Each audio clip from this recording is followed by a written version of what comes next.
In reading the Gospels out of the New Testament, keep in mind the writer is always trying to do two things. One, tell us about Jesus, and two, send the reader a message. One way the Gospel writers will do this is they will do this by telling stories. But also, sometimes a Gospel writer will tell 2, 3, maybe 4 different stories in a row with absolutely no break in the action. So that brings up the question, how do we read a series of stories? How are we supposed to take this in when there's, back-to-back-to-back stories or accounts that the Gospel writers have just strung together? Nothing in the Gospels is done by accident, and not one word is wasted, so this brings up, how do we read it when there's, 4 stories, as many as 4 stories in a row?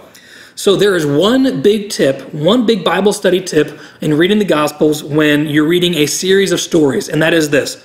Look for connections. Look for connections. As our example text, we're going to look at Mark chapter 4, verse 35, all the way through the end of Mark chapter 5. Now, in the video, How to Read a Single Story, we already looked at Mark 4, verses 35 to 41. We're going to hang on to that, and then there are 3 more stories in Mark chapter 5 immediately following.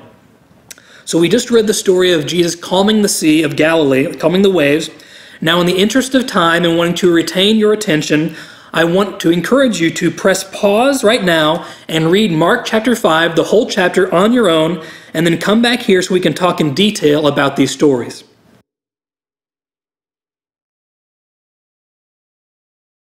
Welcome back.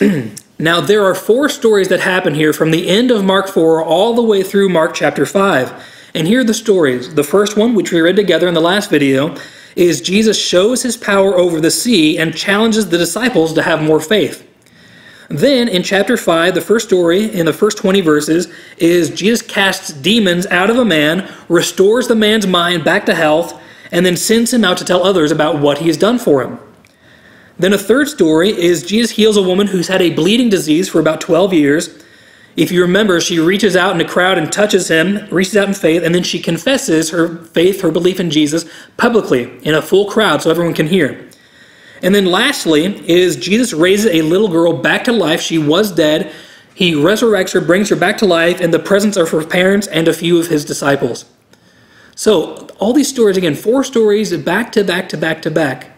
So how do we read a series if we're, reading a chunk of Scripture all at one time? Well, again, we're looking for connections. We're asking the question, what do these 4 pieces have in common?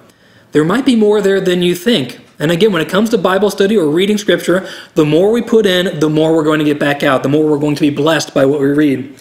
So I just have a running list here, and to be fair, I've had more time, put into this than the average bear. But here are just some connections as you're following along there at home. So what do these stories have in common? Well, for all these people, life is hard, right? These are all very difficult circumstances. Thinking you're going to drown on a lake, to being possessed by a demon, to having a disease for more than a decade, to having a family member pass away, in this case, a daughter. One thing that comes through is life is hard, life is difficult, and life is often something that you cannot control. That's one thing that these stories have in common. One thing is we see Jesus' sovereignty or his authority over everything. At no point is Jesus worried. At no point is Jesus no point does he not have control of the situation. We see that he's sovereign over everything that makes life hard, be that nature, Satan's influences, disease, and even death. And again, another thing with these 4 stories, if you take Jesus out of the equation, there is hopelessness in all these situations. A bunch of men trapped in a boat in a storm on the sea, it seems like all hope is lost. For someone who has been influenced and oppressed by Satan's influences, it seems like they can't do anything to get out of them. For someone who's had a disease for years and years, even more than a decade, it seems like, how am I ever going to get better? Will I ever be healed? People can feel hopeless in that situation. And certainly in the tragic and especially unexpected death of a loved one, a family member, certainly those who've encountered that know the hopelessness that can come along. Again, all these stories, you put Jesus out of it, there's a sense of hopelessness throughout. That is, at least until Jesus enters the scene. And then a final thing, and there are more than this, but a fourth thing that all these stories have in common is that Jesus calls all of these people to either more faith or more belief. In the case of the bleeding woman, he rewards her. He calls out, hey, you have a very strong faith. And she's rewarded for that publicly. So again, a fourth thing that ties these all together is Jesus saying, please have more faith. Have more belief in me. Now, if I'm going deeper, if I'm kind of putting this into a one line or a couple sentences, how to string these four stories together, I might put it something like this. That there is any number of things that we can be afraid of in this life. But Jesus is more powerful than anything that we fear. We see that Jesus can bring hope and healing to any situation. He has that ability. And because of this, we should put our faith in him and trust in him.